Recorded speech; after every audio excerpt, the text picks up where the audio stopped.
Bom, prosseguindo ainda na página 55, vamos agora ao item 37 do material didática. A fusão da Igreja Católica com a religião celta. Bom, nesse período que eu estou falando para vocês, até que a Igreja Católica está passando uma dificuldade muito grande, porque ela está sob domínio. Eu mostrei para vocês que o imperador do Sacro Império Romano Germânico, ele determinava até quem seria papa, quem poderia concorrer ao papado. Não? Bom, então o ano é 1054 da era cristã. A aproximação da religião católica, considerando a católica de Roma, católica do Oriente, católica ariana, e a autoridade civil, todas mantiveram forte aproximação com os imperadores e sendo controlada por esses. Bom, eu coloco aí agora para vocês um outro texto de historiadores tratando dessa relação da Igreja Católica com a religião celta. Ele diz: a Igreja de base romana havia se configurado como uma instituição fortemente baseada em espaços urbanos, sempre mantendo em regiões mais afastadas de grandes cidades uma menor ação catequética, o que daria margem para a sobrevivência de muitas crenças e práticas religiosas por parte de povos pouco atingidos pela mensagem cristã.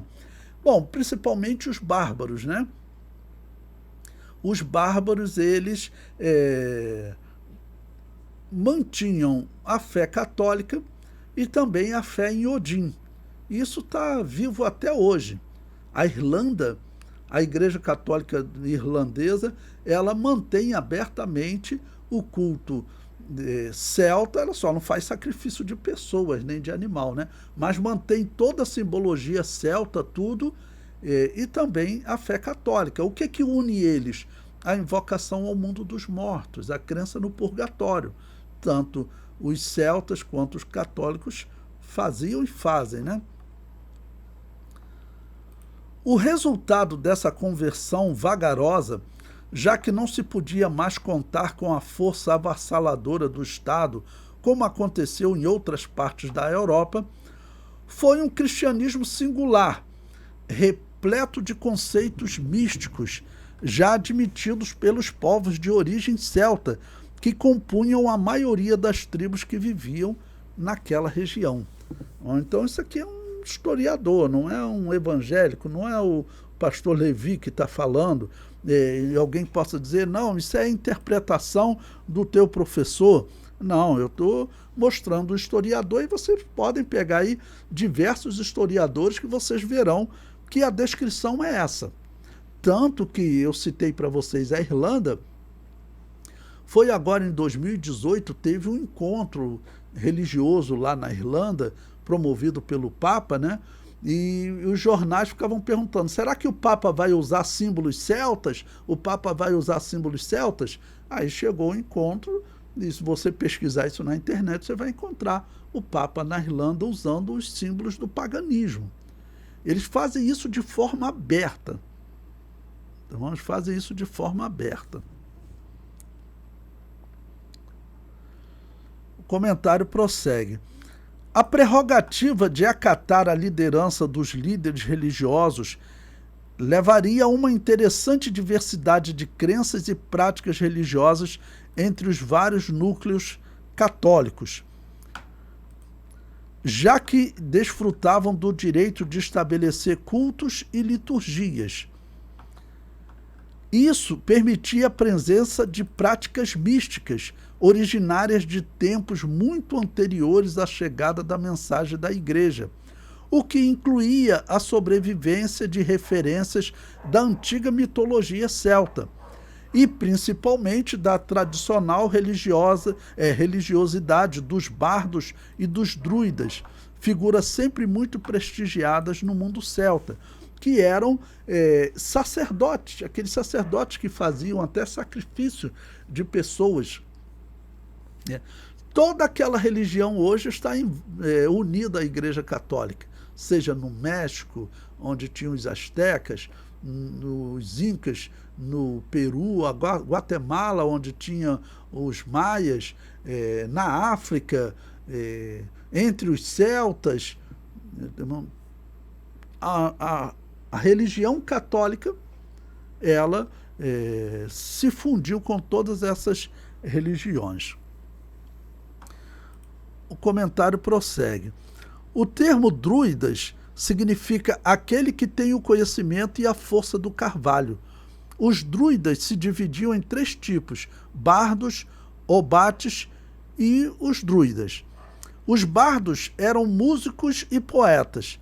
Os obates eram videntes e filósofos. E os druidas eram sacerdotes.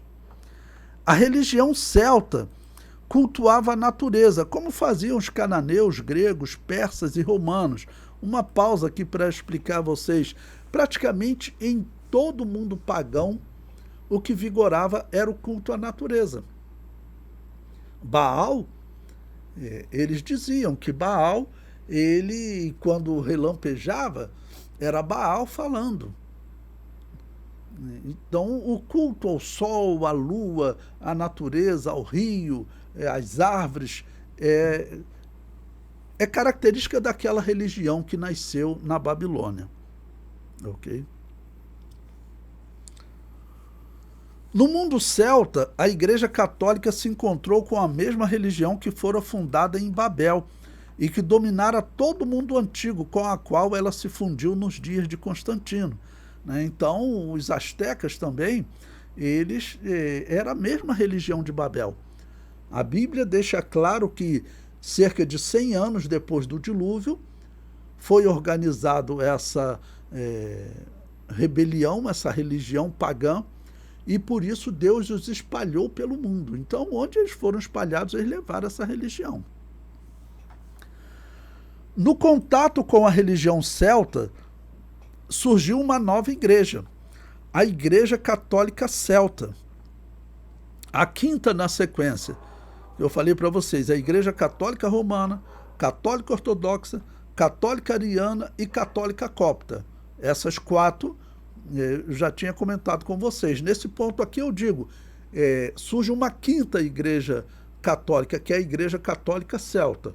Hoje existe a Igreja Católica Asteca, Igreja Católica Maia, Igreja Católica Inca, Igreja Católica das religiões afro, né? Você conhece aqui na Bahia, as religiões afro, eles vão cultuar na Igreja Católica. Por quê? O que une eles? A invocação ao mundo dos mortos, o purgatório. Uma doutrina que nós sabemos que a Bíblia condena. A Igreja Católica Copta assumiu diversas influências do antigo culto egípcio, um paganismo completo. Para você ter ideia, na Igreja Católica Copta, eles utilizam aquelas orações das pirâmides, as orações do livro dos mortos do Antigo Egito. Tudo está nessa Igreja Católica Copta. E elas estão unidas. Esse Papa Francisco, então, ele tem feito encontros com a Igreja Católica Copta, com a Igreja Católica Ortodoxa, com a Igreja Católica também dos celtas, dos africanos, dos astecas, inca, maia.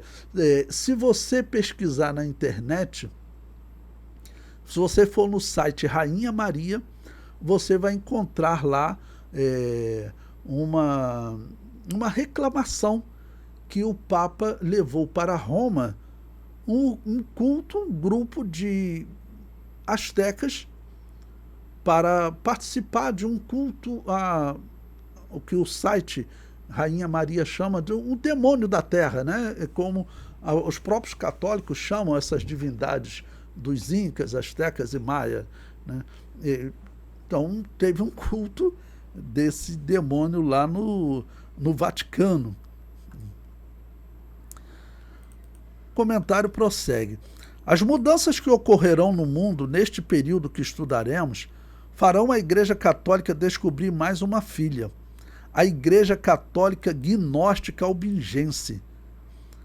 Ou seja, é uma igreja católica que pratica o gnosticismo. Eu falei para vocês em outros momentos como o gnosticismo está junto do catolicismo, mas oficialmente o catolicismo ele condena o gnosticismo. Mas, por exemplo, o purgatório, essa doutrina saiu de onde? Dos gnósticos. Os gnósticos defendiam o purgatório. A predestinação que os católicos defendem nesse período e que Lutero e Calvino vão defender, a predestinação, ela é uma doutrina gnóstica. Eu falei para vocês também que lá na sede da Igreja Católica tem lá diversas artes e elas trazem, né, sinais do gnosticismo. Por exemplo, se você olhar lá na Capela Sistina, tem aqueles vários painéis, tem um painel, por exemplo, da criação de Adão. Todo mundo olha para a mão direita de Deus tocando a mão de Adão, né? Mas olhe para a mão esquerda de Deus. Você vai ver a mão esquerda de Deus como a mão de um bruxo. Por quê? Porque na teologia gnóstica, o Deus que criou Adão, ou seja, o Deus do Antigo Testamento, é um Deus mau.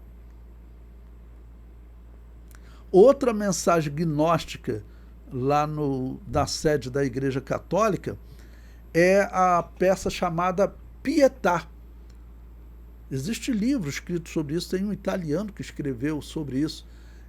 A Pietà, você olha, Jesus está morto no colo de Maria. Aí você pensa que é Maria, mãe de Jesus, mas na verdade não é. Olhe para o rosto da mulher. Jesus está lá com 33 anos e o rosto da mulher que está segurando ele no colo é uma mulher de 20, 25 anos.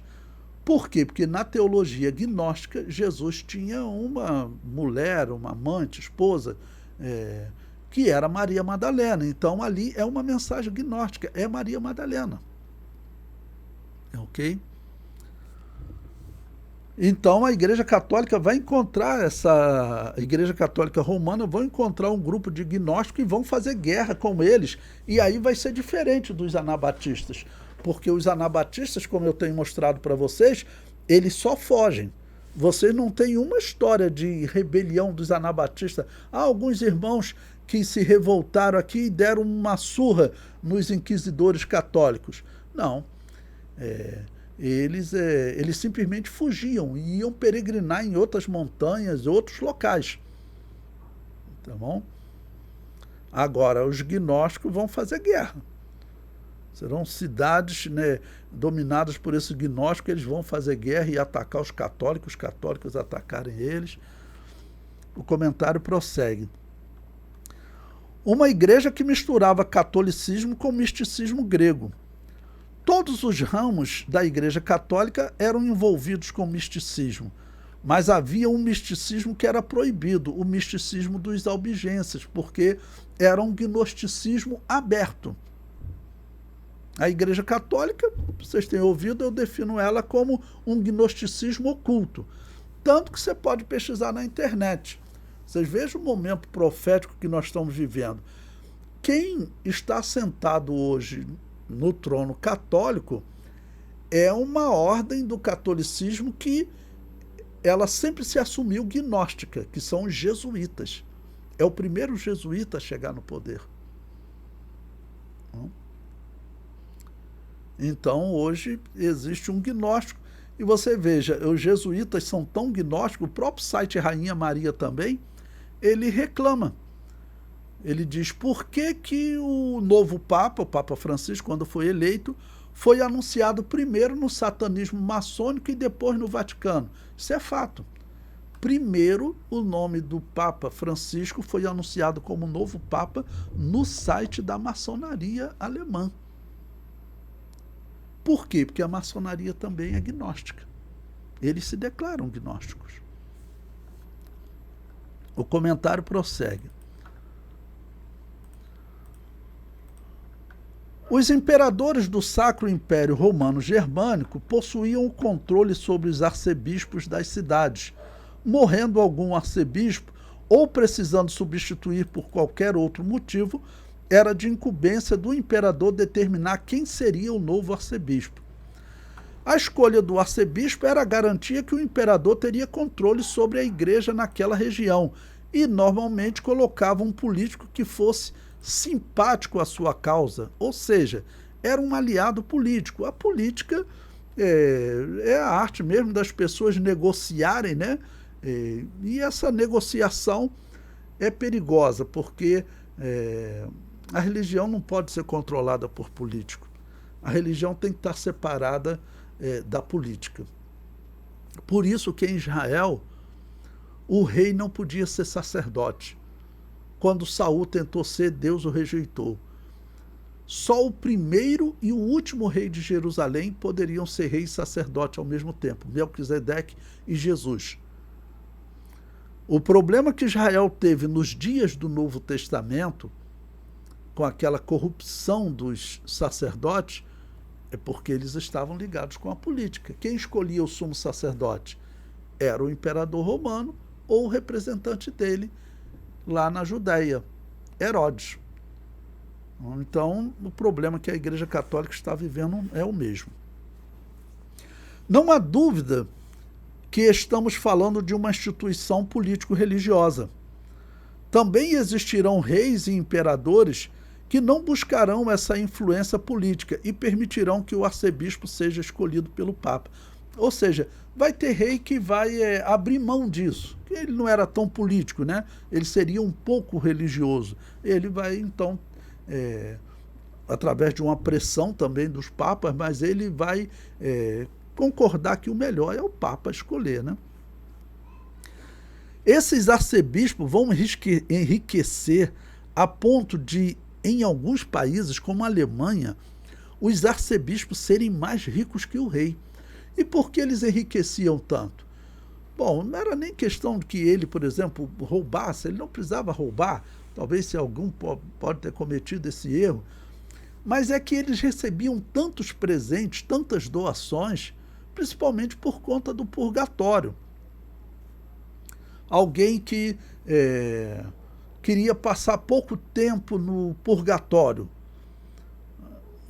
ele doava uma parte das terras dele para a Igreja Católica, para o arcebispo, e os arcebispos que controlavam isso. Então eles iam enriquecendo a Igreja Católica, mas também eles. Em muitos casos eles ficavam como donos da terra, né? Alguns imperadores chegaram mesmo a escolher o próprio Papa. Os imperadores pagãos viram na Igreja Católica o mesmo que vira Constantino, uma religião que pode ser controlada pelos imperadores. Na religião pagã, a religião era controlada, era controle reservado das famílias dos sacerdotes. Mesma coisa em Roma, tudo, os sacerdotes era reservado para determinadas famílias. O imperador romano, ele criou lá o sumo sacerdote, né? Que era o pontífice máximo. Então, de uma certa forma, ele conseguia controlar os sacerdotes. No mundo pagão, eles elegiam, então, o arcebispo, eles tinham controle sobre o sacerdote. No paganismo, eles não podiam escolher o sacerdote, mas no paganismo católico eles podiam. Então, o catolicismo, nesse sentido, foi uma vantagem em relação ao antigo paganismo.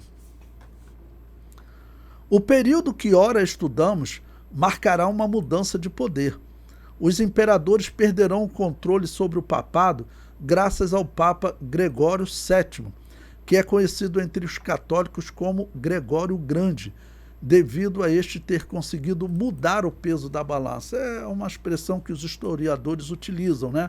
Porque ele vai conseguir não só acabar com essa influência dos imperadores sobre a religião católica, mas ele também vai conseguir mudar a regra que dizia que o imperador era igual ao Papa, que Deus falava tanto com um quanto com o outro.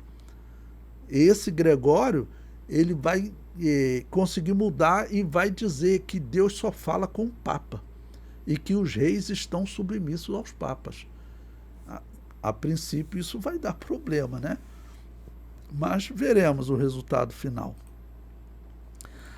A Igreja Católica é uma instituição político-religiosa. A história comprova.